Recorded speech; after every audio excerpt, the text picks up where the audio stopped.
Hi అండి, welcome to వనిత ఈశ్వరి. అందరూ ఎలా ఉన్నారు? బాగున్నారా? నేనైతే బాగున్నానండి. ఈ వీడియో వచ్చేసి నిన్నటి వీడియోనండి. ఈరోజు అయితే పోస్ట్ చేయడం అయితే జరుగుతుంది. ఇక్కడ కనిపిస్తున్నది మా పక్క ఊర్లో ఉన్న టెంపుల్ అండి, స్వయంభూ టెంపుల్ నరసింహస్వామిది. అక్కడ కళ్యాణం ఉత్సవం జరుగుతున్న సందర్భంగా మేమైతే అందరము అక్కడికైతే వెళ్ళడం అయితే జరిగిందండి. మా ఫ్యామిలీతో సహా అక్కడికైతే అందరం కలిసి వెళ్ళాము. అక్కడ కళ్యాణం ఎలా జరిగింది, ఏంటి, అక్కడ ఉత్సవాలు ఎలా ఉన్నాయి ఏంటి అనేది మీకు అందరికీ చూపించడానికి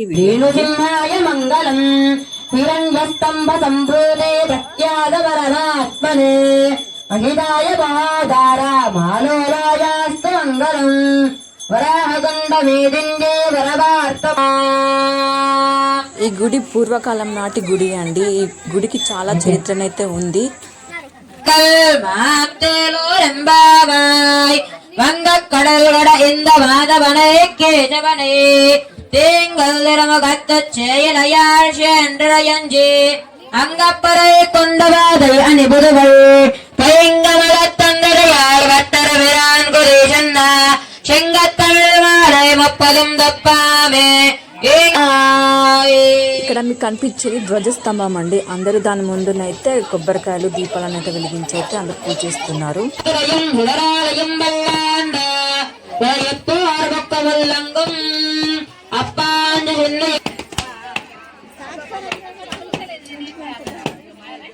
మళ్ళీ జనాలు ఎక్కువ అవుతారు అనేసి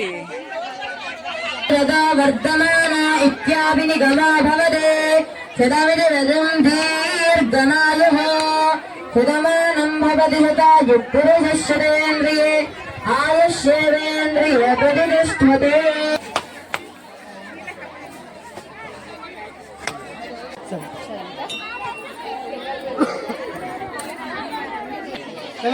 అందరూ లక్ష్మీ నమస్కారం. ఈ గుడి అయితే చూడడానికి చాలా చిన్నదిగా అనిపించవచ్చు.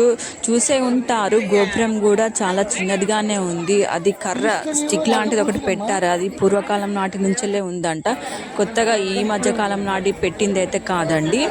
ఈ గుడి వచ్చేసి మా నాన్న వాళ్ళ తాతల కాలం నాటి ముందు నుంచే ఉందంట. అంటే ఇది కొన్ని సంవత్సరాల క్రితం నుంచి 100 సంవత్సరాల క్రితం నాటి గుడి అండి ఇది. ప్రతి సంవత్సరము ఇలానే కళ్యాణ ఉత్సవాలు అయితే జరుపుతూ ఉంటారు. అంటే 100 సంవత్సరాల కాలం నాటి గుడి కాబట్టి ఇది గవర్నమెంట్ హ్యాండ్ ఓవర్లో ఉందో లేదో నాకు మాత్రం తెలియదండి. కాకపోతే చుట్టుప్రక్కల ఉన్న గ్రామాలు అయితే కలిసి అక్కడ భక్తులు అయితే వెళ్ళడం అయితే జరుగుతూ ఉంది. నిత్య పూజలు కూడా ఉంటాయంట. కాబట్టి కార్తీక మాసంలో ప్రతి సంవత్సరము అయితే కళ్యాణ ఉత్సవాలు అయితే జరుపుతూ ఉన్నారు. స్వామివారి కళ్యాణం అయితే చాలా బాగా జరిగిందండి. ఎంతమంది జనాలు వచ్చారో వాళ్ళందరికీ కూర్చోవడానికి అవైలబుల్గా ఉందండి. గుడి ఫుల్ అయిపోయినా కూడా బయట ఇంకేమంటారు చెట్లు కూడా ఉన్నాయి. గుడి బయట ఆవరణంలో కూడా చాలా శుభ్రం చేయించారు గుడి వాళ్ళైతే.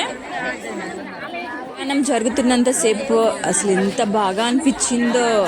పూజారులు కూడా చాలా బాగా చేశారండి. ప్రతి ఒక్కటి వివరిస్తూ కూడా కళ్యాణం ఉత్సవం అయితే చాలా బాగా చేశారు. భక్తులు కూడా చాలా మంది వచ్చారండి. ఆ ఊరు వాళ్ళే మా ఊరు వాళ్ళే కాకుండా చుట్టుప్రక్కల ఉన్న గ్రామాల వాళ్ళు కూడా అందరూ చిన్న పెద్ద అని తేడా లేకుండా చాలా మంది వచ్చారండి. ఎంతమంది వచ్చినా కూడా గుడిలో ప్లేసింగ్ అయితే చాలా ఉందండి. గుడిలో కాకుండా గుడి బయట కూడా చెట్లు ఉన్నాయి.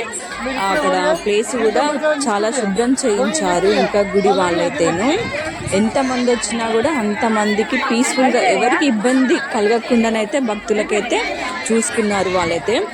కళ్యాణం అనంతరం కూడా అన్నదాన కార్యక్రమం కూడా జరిగిందండి. చాలా బాగా చేశారు. అన్నదాన కార్యక్రమంలో కూడా మేము కూడా పాల్గొన్నాము. చాలా బాగా చేశారండి. ఇక్కడ చూసారు కదా, చెట్ల కింద అయితే కూర్చొని ఉన్నారండి కొంతమంది. ఈ సంవత్సరం ఆ టెంపుల్లో కళ్యాణం జరుగుతుంది అని తెలుసు కానీ నేనైతే ఎప్పుడు వెళ్ళడం అయితే జరగలేదండి. ఈ సంవత్సరమే నేనైతే కళ్యాణంలో పాల్గొన్నాను. నాకైతే చాలా బాగా అనిపించింది. ఫస్ట్ టైం అండి నేను అక్కడికి వెళ్ళడం, ఆ టెంపుల్ని చూడడం అని. వినడం తప్పించి అయితే నేను ఎప్పుడు వెళ్ళలేదు. పక్క ఊర్లోనే ఉన్నా కూడా నేను ఎప్పుడు వెళ్ళలేదు అసలు. చూసారు కదా గుడి బయట ఆవరణంలో ఎంత బాగా అనిపించిందో చూడండి. చెట్ల కిందనే నిల్చొని ఉన్నారు భక్తులు కూడా. ఇంకా పార్కింగ్ కూడా పెట్టుకోవడానికి చాలా ప్లేస్ ఉందండి. చాలా నీట్గా క్లీన్ చేయించేసి ఉంచారు. చాలా ప్లేసింగ్ అయితే ఖాళీగానే ఉందండి. ఎంత బాగా అనిపించిందో నాకైతే. అసలు ఇంత మంచి గుడి వీడియో నచ్చినట్టయితే లైక్ చేయండి, షేర్ చేయండి, కుదిరితే సబ్స్క్రైబ్ చేసుకోవడం మాత్రం మర్చిపోకండి.